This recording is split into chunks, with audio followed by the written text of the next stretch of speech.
mimpi-mimpiku.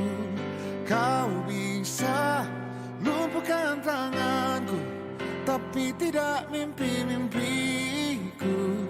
Kau bisa merebut senyumku, tapi sungguh tak akan lama. Kau bisa merobek. Ya, Assalamualaikum warahmatullahi wabarakatuh. Selamat siang Bapak Ibu guru hebat. Terima kasih kesempatannya. Saya sangat merasa mendapat apresiasi dan dukungan ketika Bapak Ibu sudi hadir walaupun dalam kondisi yang cukup terik. Bapak John, Pak Efrem, terima kasih sebanyak-banyak kesempatannya mewakili Bapak Kepala Sekolah.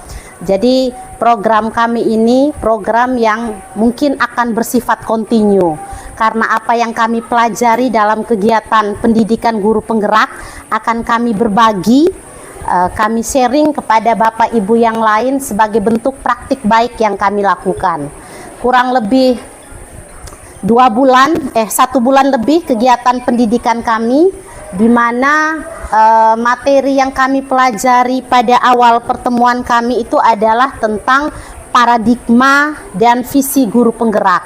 Itu di dalamnya memuat refleksi pemikiran Ki Hajar Dewantara. Kita ketahui bersama Ki Hajar Dewantara itu adalah bapak pendidikan, bagaimana di tahun 1920 pertama kali dia mendirikan taman siswa. Itu adalah langkah awal sekolah-sekolah sudah mulai terbentuk di berbagai pelosok.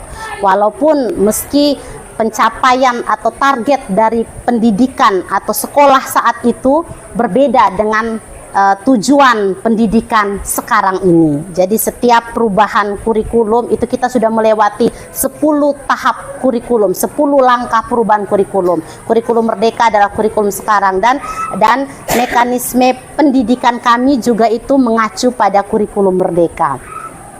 Ibu Emi sudah sangat detail menjelaskan kepada kita bagaimana kita sama-sama bersama peserta didik membangun keyakinan kelas. Sudah ada tata tertib, untuk apa repot-repot bikin keyakinan kelas? Tinggal anak ikut saja tata tertib. Itulah yang membuat mengapa anak itu sudah ada tata tertib tapi masih bikin salah. Mengapa orang bilang ada aturan, itulah yang membuat orang berpotensi berbuat kesalahan. Karena terlalu sepihak. Kita membuat aturan, anak dipaksa mengikuti. Padahal itu adalah sebuah ilusi. Kenapa saya katakan ilusi? Bapak Ibu, kalau kita genggam kita punya tangan, dalam tangan ini ada sebuah rahasia besar. Saya punya rahasia yang sangat besar yang saya simpan dalam tangan. Pak John ini sangat penasaran dengan isi rahasia apa yang saya tulis dalam genggaman saya. Saya ini paling tidak mau, saya takut saya punya rahasia di dalam ini diketahui Pak John, lalu Pak John kasih tahu di Pak Efrem dan lain-lain. Tapi Pak John itu ditantang harus berupaya membuka ini berbagai cara. Pertama Pak John dengan cara, Ibu Ati, buka kok, saya mau lihat dia punya isi. Sorry, ini rahasia Pak John, tidak bisa. Lalu Pak John dengan cara, Ibu Ati, saya kasih kau uang 10 juta asal kau buka di dalamnya. Wih, ini biar kau kasih 1 miliar, saya termau Pak John. Terus Pak John rayu ini, saya harus buka ini. Pak John bilang gini, kau tidak buka, saya buka kau tangan saya dengan cara paksa, atau saya terima teman engkau. Pak John mengancam saya supaya saya buka. Oh, saya termau kalau saya termau buka. Pak John bisa mengontrol saya. Untuk membuka ini siapa yang bisa mengontrol ini dibuka atau tidak? Diri sendiri. Anak itu pun sebenarnya demikian. Apalagi kita berada pada anak dengan usia fase, kalau dalam filosofi tari ada fase wiraga, ada fase wirama. Anak pada usia SMP ke SMA itu ada fase wirama, fase di mana mereka mencari jati diri. Mereka itu tidak mau diberi penekanan. Informasi yang mereka terima tuh harus itu juga dari dalam diri mereka, tidak mau sepihak terima. Maka itu ilusi bahwa guru itu bisa kontrol murid. Guru dengan marah, murid akan menjadi tertib. Itu adalah ilusi. Jadi ada beberapa poin ilusi bahwa guru kalau marah anak akan menjadi karakternya berubah menjadi baik. Itu hanyalah sebuah ilusi. Karena yang bisa kontrol diri itu hanya diri anak itu sendiri. Maka kenapa mereka bilang, hukuman, terus hukuman, penghargaan itu adalah motivasi eksternal yang dapat membentuk identitas gagal. Loh, kita kasih anak penghargaan kok kita sebut kita membentuk identitas gagal. Karena apa? Anak itu seperti yang Ibu Cut jelaskan tadi, ketika mendapat hukuman, dia sedang dalam identitas gagal. Mau dikasih apapun dia tidak akan menerima itu, walaupun nilai yang kita kasih itu adalah nilai-nilai kebajikan, nilai-nilai yang baik. Begitu juga ketika kita memberi penghargaan. Lalu dengan cara apa? Nah, mengganti penghargaan itu dengan dalam bentuk apresiasi. Dan apresiasi tidak hanya dengan begini, aduh kok hebat tapi harus dengan ada kata pengantar, apresiasi apa yang dia lakukan. Makasih sayang, sudah bantu teman menyelesaikan tugas ini. Itu apresiasi, berbeda dengan penghargaan. Penghargaan itu mungkin begini, kalau yang bisa kerja ini selesai, berarti dia memang ibu pilih dia menjadi anak yang paling pintar di kelas. Kita langsung buat dia menjadi anak yang paling pintar. Semua akan tepuk tangan buat dia. Itu penghargaan. Motivasinya dari guru. Motivasinya dari guru itu adalah motivasi eksternal. Lalu kalau anak berbuat salah, itu kita akan bagaimana? Kita harus ganti dengan metode yang disebut dengan restitusi. Saya rasa Bapak Ibu yang belajar di BPBK juga sudah punya dasar restitusi. Apa itu restitusi? Jadi restitusi itu adalah menciptakan kondisi bagi peserta didik untuk memperbaiki kesalahan mereka. Jadi sehingga mereka itu bisa kembali ke kelompok mereka dengan karakter yang lebih kuat. Nah, restitusi ini sebenarnya adalah proses kolaborasi yang mengajarkan murid itu mencari solusi atas masalah yang dia buat. Selama ini murid ada masalah, kita datang, kita marah-marah. Bagaimana kira-kira kau bisa tidak selesai? Kau sudah bikin dia begini. Nah, misalnya seperti itu. Itu tidak memberikan solusi. Solusi itu tidak dari murid. Kita menegur mereka. Tapi beda kalau kita mengambil langkah restitusi. Restitusi itu ada 3 langkah untuk menjalankan restitusi. Saya berharap ke depannya itu kita benar-benar menghindari tindakan pemberian hukuman, baik itu hukuman fisik maupun hukuman verbal. Karena kita kembali ke bagaimana Ki Hajar Dewantara meyakini bahwa murid itu adalah sesuatu, sebagai guru itu kita harus berhamba pada murid. Itu makna berhamba itu kalau kita pahami itu semua makna yang sangat dalam. Karena murid itu datang dititipkan orang tua ke kita, tidak ada satupun hak bagi kita untuk memberikan hukuman jika dia tidak paham. Lalu bagaimana jika dia buat salah? Anak-anak kita, anak-anak ende nih, masa kalau dia buat salah nih kita omong baik-baik, mana akan dia dengar? Beda. Kalau coba kita pelan-pelan mulai dari diri kita terapkan yang namanya restitusi. Itu ada langkah-langkah dalam restitusi. Nah, iya. Ya. Jadi ada beberapa langkah dalam restitusi. Sebelum ke langkah restitusi, saya sedikit sharing, ada video. Video ini adalah video, mungkin suara tidak keluar ini kah? Suara tidak keluar. Ya, ini mungkin suara tidak terlalu, suaranya kurang terlalu jelas. Ini salah satu contoh langkah restitusi yang saya buat ketika anak berbuat salah. Nah, contoh sederhana, jadi dari kasus ini, jadi pada kasus ini anak dia tidak mengerjakan tugas. Dia tidak mengerjakan tugas. Saat disuruh kumpul tugas, sudah selesai, sudah mengerjakan tugas. Lalu suruh kerja depan kelas, oh ternyata dia tidak mengerjakan tugasnya di depan kelas. Lalu biasa itu kita akan marah-marah, kau berlutut di ujung sana, kau kerja sampai habis. Kita itu seperti itu, karena kita mengambil posisi kontrol penghukum. Kita mengambil, jadi ada 5 posisi kontrol guru. Sebagai penghukum, sebagai pembuat merasa bersalah, sebagai teman, sebagai satu lagi adalah pengarah, dan satu lagi adalah manajer. Nah, kita itu mengambil posisi kontrol yang mana? Ada 5 posisi kontrol. Iya. Nah, pemantau. Oke. Kita ada 5 posisi kontrol. Apakah kita mengambil posisi kontrol penghukum, posisi kontrol pembuat merasa bersalah, ada posisi kontrol teman, ada posisi kontrol pemantau, dan ada posisi kontrol manajer. Kalau kita sekarang, kau tidak kerja PR, kau berlutut, itu kita mengambil posisi kontrol penghukum, sebagai penghukum. Lalu kalau kita pembuat merasa bersalah, biasanya kita akan keluar, kita akan menyampaikan bahasa begini ke anak-anak. Kau tuh, ibu tuh sudah capek-capek ajar kau tuh tidak kesian kah ibu tuh sudah capek, ibu sudah tahu lagi mau bikin kau tuh bagaimana. Kita membuat dia merasa bersalah. Tapi itu bukan hal yang baik juga sebenarnya, itu membentuk identitas gagal juga sebenarnya. Lalu kalau kita mengambil posisi kontrol sebagai teman, posisi kontrol sebagai teman tuh kita akan begini. Kenapa kau tidak kerja PR? Ibu heran nih kau nih, selalu tidak kerja PR. Sudah sebentar kau dengan ibu ke rumah ibu, ibu bantu kau di rumah. Itu kita mengambil posisi kontrol sebagai teman. Itu pun memberi identitas gagal bagi peserta didik kita. Yang paling baik adalah kita mengambil posisi kontrol, pemantau, dan manajer. Yang kita tanyakan adalah, kok tidak kerjakan PR? Kenapa? Ada masalah? Nah, nanti kita akan sandingkan dengan langkah-langkah restitusi. Ada 3 langkah restitusi ketika anak berbuat salah. Yang pertama adalah menstabilkan identitas. Kita stabilkan identitas. Anak tidak kerja PR, kita panggil. Kenapa kok tidak kerja PR? Hanya di pelajaran ibu kah? Iya ibu. Oh, hanya di pelajaran ibu kok tidak kerja PR.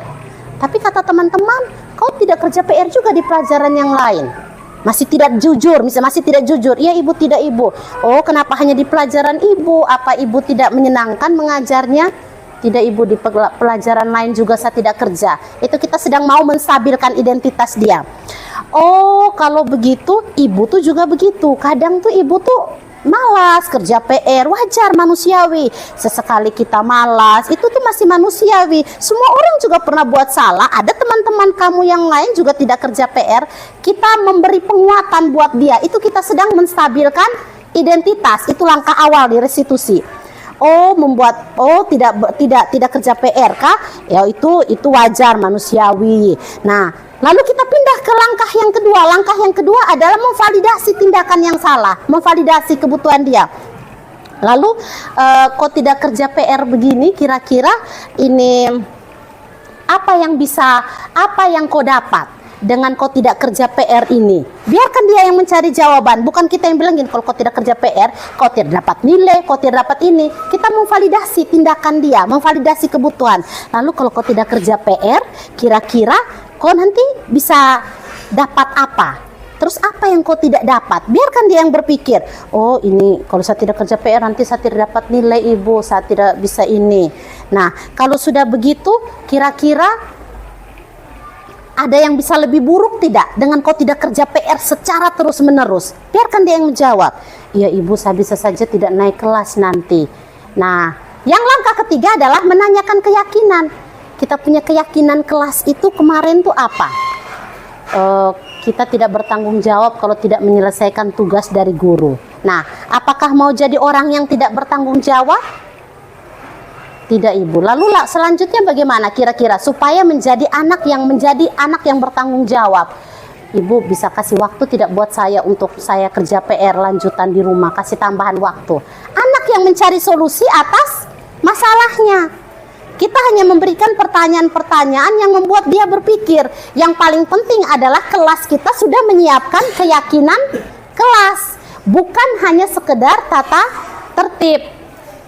Jadi sampai di sini harapan saya juga kita sudah paham dan kita bisa sama-sama membangun komitmen. Sebenarnya pada dasarnya tuh restitusi ini, kalau waktu di kegiatan pendidikan guru penggerak saya selalu bilang gini, Pak, sebelum saya belajar ini restitusi, sebenarnya tuh saya sudah menjalankan itu. Saya jarang ujuk-ujuk saya datang marah, kenapa kau tidak kerja PR begini-begini. Kadang kita panggil, omong juga, kita stabilkan identitas dulu. Ibu juga tuh kadang malas, tapi ada yang datang berkelahi dengan temannya, buku maki, buku ini, kita bisa panggil dulu. Kenapa? Ibu juga kadang begitu. Kalau marah dengan ibu punya teman, ibu tuh kadang lost kontrol begitu. Kita menstabilkan dulu identitas dia, baru kita masuk validasi tindakannya dia, dan kita tanyakan keyakinan, menanyakan keyakinan.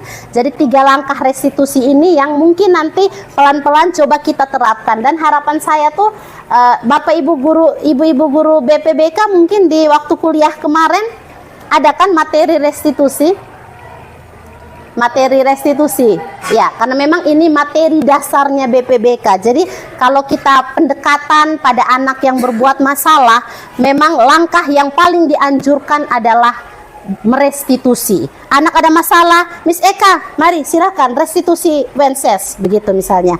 Miss Eka, ini Ans ada salah, silakan restitusi dia, ganti istilahnya. Jadi jangan kita kasih hukuman baik verbal maupun fisik. Hindari juga memberikan penghargaan yang berlebihan, tapi biasakan dengan restitusi. Kalau kita sudah membudayakan restitusi, budaya positif bisa akan terjadi di sekolah. Tidak ada lagi kita di depan gerbang. Jadi saya tuh agak ngeri-ngeri sedap kalau lihat ada ibu-ibu guru dengan kayu panjang tuh depan gerbang, anak masuk pukul bangkat. Itu tidak, maksudnya itu sudah bukan masanya, itu sudah bukan masanya kita. Anak zaman sekarang kita kasih kasar, malah kita kasih tekanan tinggi, dia punya hempasan dari itu jauh lebih. Semakin tinggi kita punya tekanan dari atas, dia akan membalas tekanan itu jauh lebih tinggi. Maka hindari itu dan upayakan kita belajar menerapkan restitusi. Nanti akan saya share di grup besar kita bagaimana langkah-langkah menyelesaikan restitusi. Saya kemarin saat mengambil video untuk kegiatan restitusi ini, saat Ibu Ita menjadi bagian videografernya itu, dan beliau langsung menerapkan. Karena itu memang kita punya jiwa guru tuh sebenarnya itu. Namun karena kondisi-kondisi emosional lainnya yang membuat kita kadang lupa, tapi upayakan kita membangun komitmen dan kita konsisten untuk bisa menerapkan restitusi tadi. Bapak Ibu bisa sepakat untuk kita komitmen bersama? Siap. Anak salah kita lakukan dengan langkah restitusi. Masih mau pegang kayu pukul pantat anak? Tidak. Ya. Masih mau ancam tunjuk-tunjuk kau, berarti saya bisa kasih pecat kau? Tidak. Saya keluar ya. Jangan, hindari yang kayak begitu. Upayakan anak salah, anak itu kita lakukan dengan langkah restitusi. Nah, sebelum di akhir, Bapak Ibu masih ikhlas mengikuti kegiatan ini? Ya, kalau Bapak Ibu masih ikhlas, mari ikhlas juga mengikuti perkataan saya. Kita konsentrasi dengan kata-kata yang saya sampaikan. Botol, botol, botol bola. Botol, botol, botol, botol bola. Botol, botol, botol bola. Botol, botol, botol bola. Ada berapa botol, ada berapa bola? Ada 5 botol, bola 1 botol, bola Ya. 1. Masih salah. Bapak Ibu upayakan ikhlas mengikuti semua perkataan saya. Dengan ikhlas mengikuti semua perkataan saya. Botol, botol, botol bola. Botol, botol, botol. Ikhlas mengikuti perkataan saya. Botol, botol, botol bola. Botol, botol, botol bola. Berapa bola, Pak? 2. Salah. Berapa bola? Salah. Berapa bola? 1. Berapa bola? Berapa bola? Berapa bola? Botol, botol, bola, bola. Tolong lebih ikhlas Bapak Ibu, biar panas tapi tolong lebih ikhlas. Botol, botol, bola, bola. Ibu Lydia berapa bola? Ibu Asuti berapa bola? Ibu Asuti belum ikhlas betul-betul mengikuti saya. Botol bola, botol bola. Botol bola, botol bola. Botol bola, botol bola. Botol bola, botol bola. Berapa bola? 2. Salah. Belum ikhlas. Salah. Berapa botol? Apa botol? Salah juga. Kita bermain sedang ikhlas mengikuti perkataan saya. Ikhlas mengikuti perkataan saya. Saya menangis nanti lama-lama kalau tidak ikhlas nih. Botol, botol, bola, bola. Botol, botol, bola, bola. Berapa botol? Berapa botol? Berapa bola? Berapa bola? 1 botol. Bapak Ibu masih tidak ikhlas sampai di akhir. Ikhlas. Bapak Ibu tolong ikhlas mengikuti semua perkataan saya. Botol, botol, bola, bola. Berapa botol? Berapa botol? Berapa Ibu Asuti yang paling ikhlas mengikuti perkataan saya? Sudah oke? Ya, botol, botol, bola, bola. Berapa botol? Luar biasa. Ya, baik. Terima kasih sekali lagi. Terkecoh. Ya, terkecoh. Ya, itulah pentingnya.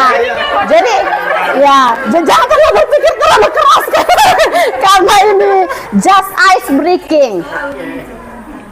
Ya, oke, karena ini hanya ice breaking dan di akhir dari ice breaking saya ucapkan terima kasih. Mari kita membangun komitmen bersama. Setelah dari sini kita bukan wali kelas, kita tetap bikin keyakinan kelas untuk kita punya mata pelajaran, bikin keyakinan kelas. Anak melanggar itu kita buka kembali. Ayo sama-sama lihat keyakinan kelas. Ada langkah-langkah nanti Ibu Emi akan share. Jika anak masih berbuat salah, mari kita ganti dengan langkah kita restitusi kesalahan mereka agar mereka juga punya motivasi internal untuk bisa menyelesaikan masalah dan semangat dalam kegiatan pembelajaran. Pak Efrem, kita sudah di akhir.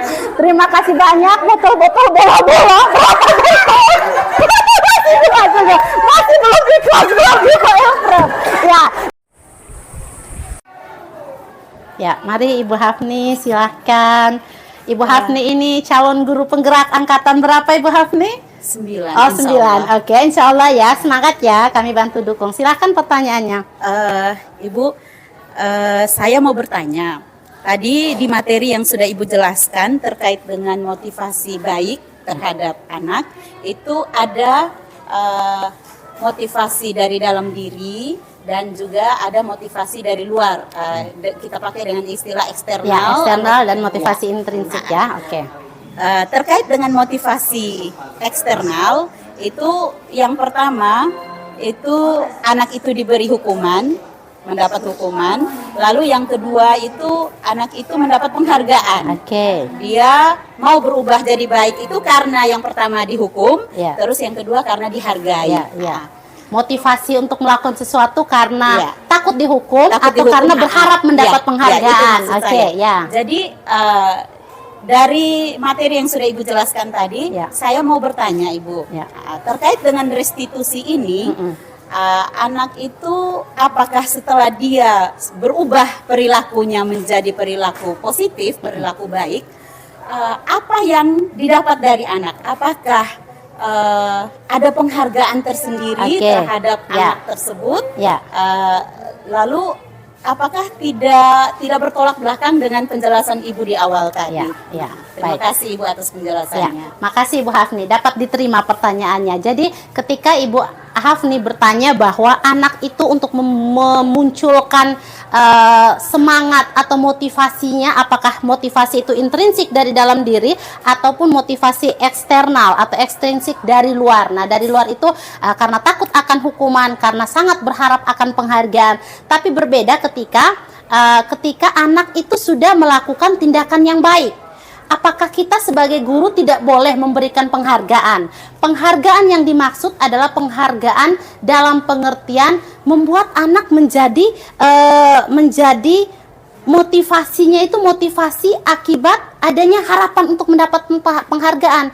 Lalu kalau anak itu sudah baik, bagaimana kita membuat dia merasa senang karena sikapnya yang sudah baik? Kita ganti dengan yang disebut dengan apresiasi atau program kebajikan yang disebut dengan apresiasi. Apresiasi itu kita bisa memberikan apresiasi pada peserta yang sudah mempunyai sikap yang baik, perilaku yang baik, atau dia sudah menunjukkan nilai-nilai kebajikan itu bisa kita lihat pada slide sini. Nah, ketika anak mau kita apresiasi, apa yang dia lakukan yang patut mendapat apresiasi? Contoh sederhana, dia harus ada kalimat pembuka, nilai kebajikan apa yang dia lakukan, lalu pada situasi mana dia melakukan kebaikan itu. Jadi kadang juga kita tidak perlu ujuk-ujuk, ibu tuh senang, kau akan menjadi anak yang terbaik, nanti ibu akan pilih kau menjadi anak yang terbaik di kelas. Tapi kita tidak tahu pada situasi mana yang dilakukan. Itu berbeda penghargaan dengan apresiasi. Ketika kita mau memberikan apresiasi bagi peserta didik, bukan sekedar penghargaan, tapi kita bisa dengan kalimat. Contoh, kemarin ibu perhatikan rasa empatimu besar sekali pada saat teman tadi terjatuh dan kamu menolong dia. Sehingga di situ ada kalimat pembuka, ada nilai kebajikan apa yang dilakukan anak pada situasi yang mana. Jadi kita membedakan dalam mindset kita bagaimana kita memberikan penghargaan yang memberi efek pada motivasi eksternal yang kurang bagus bagi peserta didik, tapi kita ganti dengan sebagai bentuk program kebajikan dalam bentuk apresiasi. Dan apresiasi itu tentu harus menunjukkan unsur-unsur nilai kebajikan pada situasi mana dan dengan kalimat pembuka seperti apa, ya, dengan kondisi seperti apa. Bagaimana Ibu Hafni? Sudah jelas sekali Ibu. Ya. Jadi semoga anak-anak kita atau kita sebagai guru ini, ketika anak kita sudah berperilaku baik dengan perilaku negatif yang sudah dia lakukan, Ya. kemudian kita beri yang pertama itu bisa berupa apresiasi atau bisa berupa penghargaan. Ya. Dalam hal ini penghargaan bukan berupa hadiah dan Ya, sebagainya, betul sekali. tetapi mungkin ada dengan konteks-konteks lain. Iya, oke, betul. Yang kita sebut dengan apresiasi. Terima kasih sekali Terima lagi kasih Ibu atas Hafni. penjelasannya. Iya, baik. Terima kasih. Silahkan. Terima kasih Bapak Ibu semua, terutama Pak John, Pak Efrem bersedia mewakili Bapak Kepala Sekolah. Bapak Ibu, adik-adik PPL, mari kita jadi guru yang hebat, guru yang membuat anak senang belajar dengan kita, guru yang digugu dan ditiru. Bukan hanya guru yang datang kita transfer ilmu selesai, tapi kita berbagi nilai-nilai kebajikan yang ada pada kita. Seperti kata Ki Hajar Dewantara, ingarso sung tulodo, ing madia mangun karso, tutwuri handayani. Ingarso sung tulodo, kita ada di depan, kita yang menjadi teladan bagi kita punya peserta didik. Ing madia mangun karso, kita di tengah, kita bangun semangat buat mereka. Tutwuri handayani, kita ada di belakang, kita mendorong mereka untuk maju. Itulah peran guru sebagai penuntun peserta didik, sebagaimana kata Ki Hajar Dewantara. Terima kasih Bapak Ibu sekalian, selamat siang, jadilah guru-guru hebat. Terima kasih.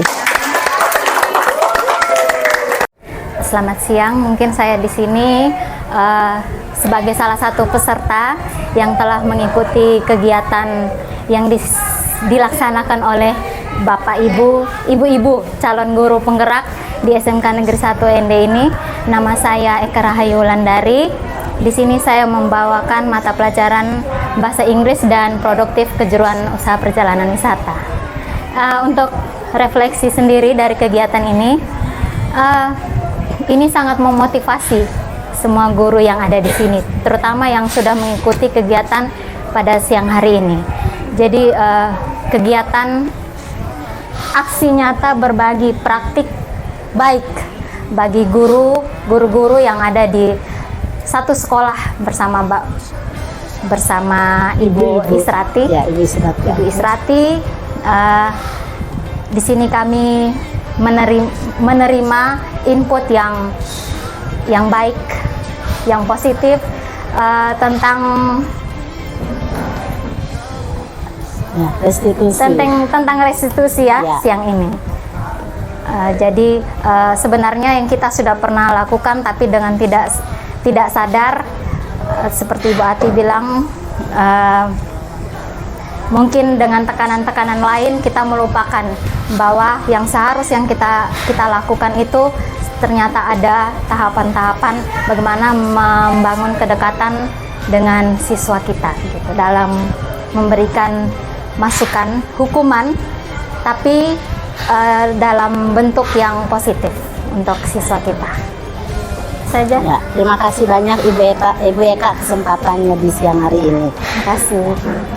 Kasih, saya akan berefleksi hasil berbagi praktik baik dari Ibu Ivi. Ibu Israti. Israti. Ya. Oke.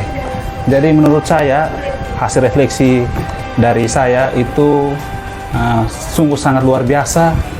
Ada berbagi pengetahuan kepada kami guru-guru di sini, dan juga itu menjadi pembelajaran untuk kami, karena kami beberapa seperti yang Ibu contohkan, ada kami dalam menghadapi siswa yang nakal, kami selalu langsung pukul atau langsung kata-kata secara kasar ke mereka. Jadi ini sesuatu pembelajaran untuk kami. Terima kasih banyak Ibu, luar biasa. Jadi kami sekarang sudah memahami ternyata cara mendidik siswa artinya sudah ada pemahaman sedikit walaupun belum terlalu, tapi itu sudah menjadi bahan refleksi kami untuk kami bisa sebagai guru itu bisa menjadi sebagai guru yang lebih baik lagi, seperti itu. Ya, terima kasih kesempatannya sudah bergabung dengan kami. Terima kasih banyak. Boleh diperkenalkan dulu nama dan guru mata pelajaran apa? Nama saya Ricarus Pangsembu, saya guru di jurusan BDP. Ya, baik. Terima kasih Pak. Baik Ibu. Selamat siang untuk kita semua. Setelah saya mendengar aksi nyata berbagi praktik baik dari Ibu Israti Maisara Mahar, SPD, saya selaku guru BPBK SMK Negeri 1 ND, Bapak Kasmirus Mbak SPD, sangat termotivasi mendengar mengikuti kegiatan yang dilakukan oleh Ibu Israti. Selaku guru BPBK, kami sangat terbantu dengan segitiga restitusi. Bagaimana kami menerapkan segitiga restitusi ini dalam kegiatan bimbingan dan konseling terhadap anak-anak bimbingan. Kami merasa sangat tertarik karena sangat menolong di aksi-aksi kami ketika kami menerapkan segitiga restitusi tersebut. Sangat menolong juga untuk perkembangan anak-anak karena ketika kami menerapkan pola itu ternyata sedikit demi sedikit terjadi perubahan-perubahan yang sangat signifikan yang kami pantau terhadap anak-anak. Jadi diminta untuk kedepannya dari Ibu Israti Maisara Mahar untuk seterusnya membagi pengalaman-pengalaman baru untuk kami Bapak Ibu Guru BPBK SMK Negeri 1 dan teman-teman yang sejawat. Terima kasih dan selamat siang. Assalamualaikum warahmatullahi wabarakatuh dan selamat siang semua guru hebat.